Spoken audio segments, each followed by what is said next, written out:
My name is Adrian Sammy Smith, and on this week I'm going to show you Preston, which is that way.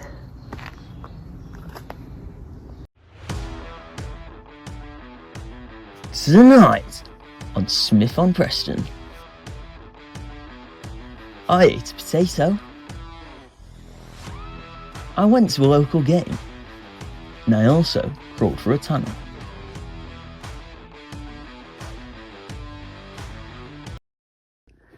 The administrative centre of Lancashire, home to Avon Park, probably the best one in the world if you ask me, some of the greatest food in the country, and just general great history. Tonight I'm going to show you all the way through it, from beginning to now, the mills, the football, and unfortunately the Spud brothers. I am now going to give you a brief rundown of the history of Preston.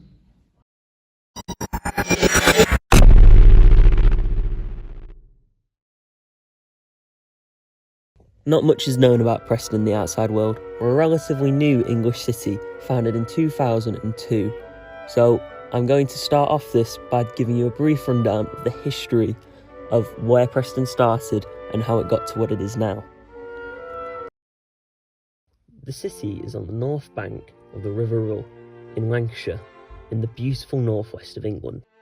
Archaeological findings lead the people in white coats to believe people have been drawn to the area for years, likely to be hunters, because dead things turn up from time to time, quite a few around the River Ribble.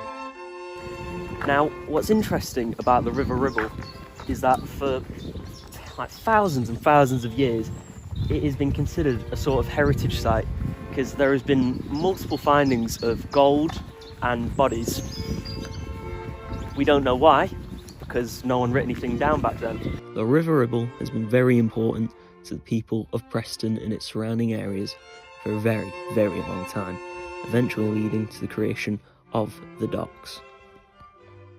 Council made the Preston Corporation and built an inland dock from the main river to ensure constant water level. The Romans built Watling Street Road, presumably to get home faster. After the Romans buggered off, Anglo-Saxons decided to call the place Preston, which after the Domesday Book was founded, Preston was found out to be pretty minted.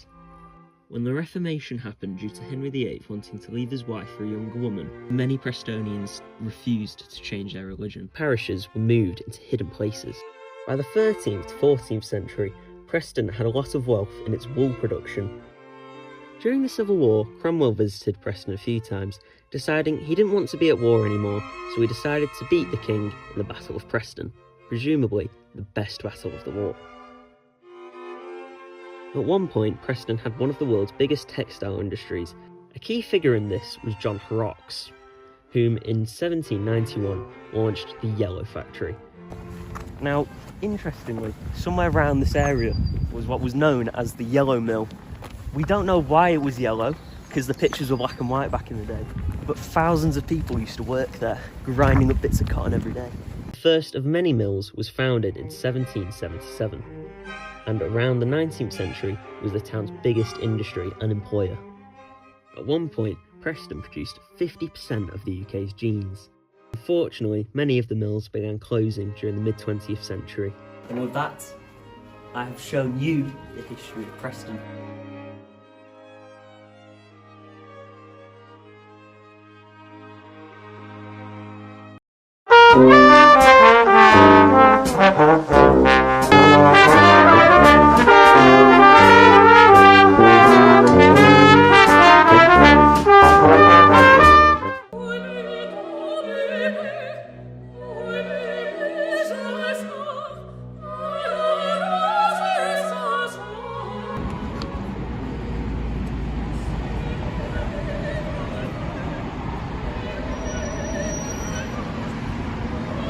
Really isn't good.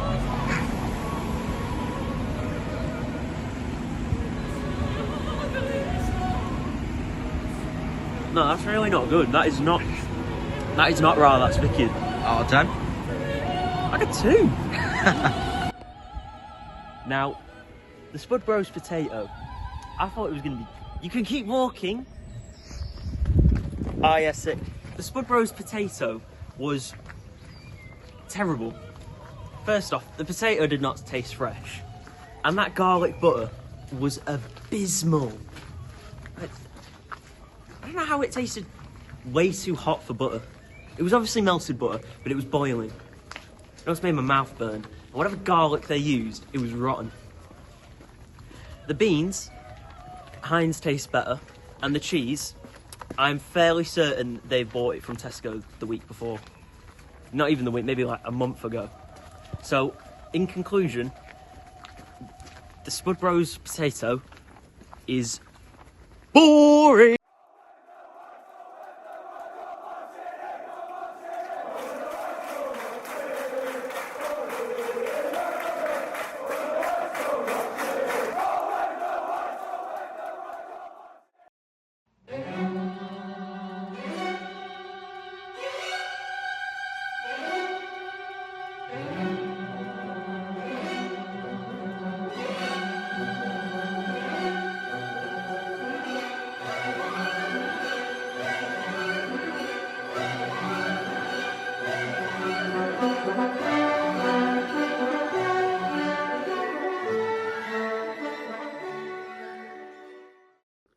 Preston North End, or Peony as it's commonly referred to, resides in the Deepdale area, currently in the EFL Championship. Originally a cricket club, they began a football team in 1878, eventually ending the cricket team and solely focusing on football, presumably because cricket is boring and no one really wants to watch it.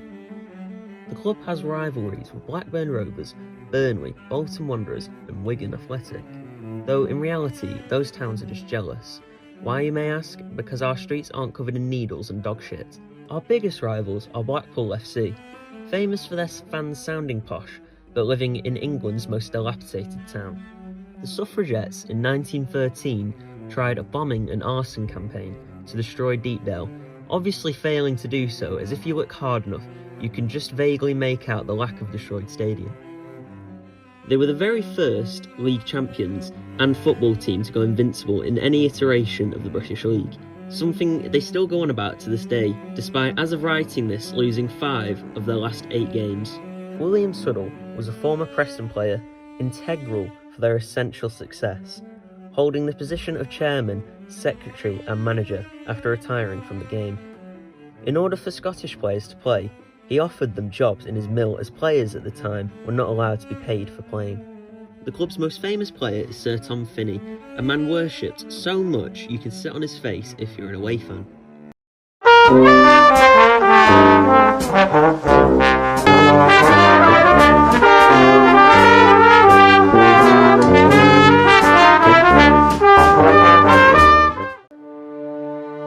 The butter pie.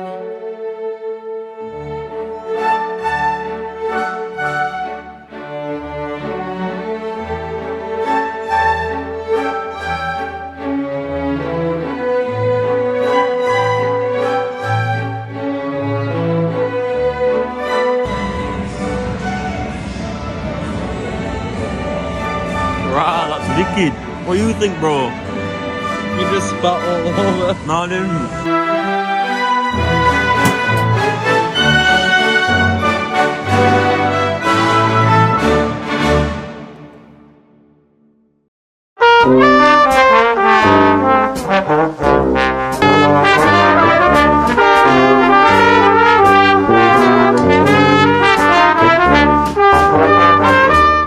Freddie Flintoff, radio presenter and former cricketer, played for England. He was probably quite good.